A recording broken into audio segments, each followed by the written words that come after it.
While no country is immune, many, where most humanity live, are more vulnerable than others.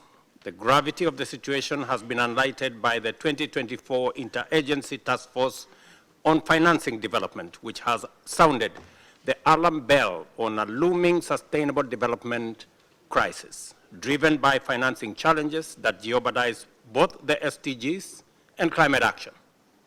In the circumstances, the upcoming 4th International Conference on Financing for Development may be our last opportunity to make the radical changes needed to realize and realign our development priorities to meet the SDGs by 2030.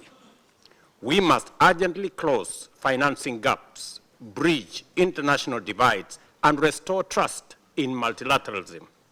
However, the current multilateral system is clearly struggling to address these immense, complex, and dynamic challenges effectively. As a member of the SDG Stimulus Leaders Group, which coordinates the mobilization of financial resources needed to accelerate global progress towards 2030 agenda.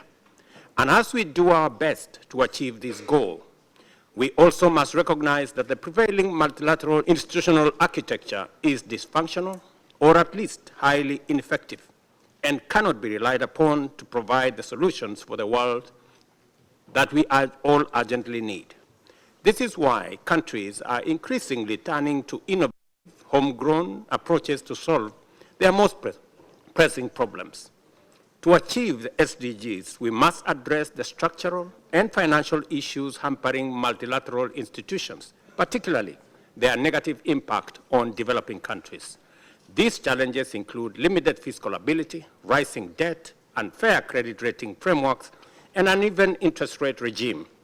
In the face of deteriorating global economic conditions worsened by relentless climate crisis, these weaknesses limit the opportunities, especially in low-income countries.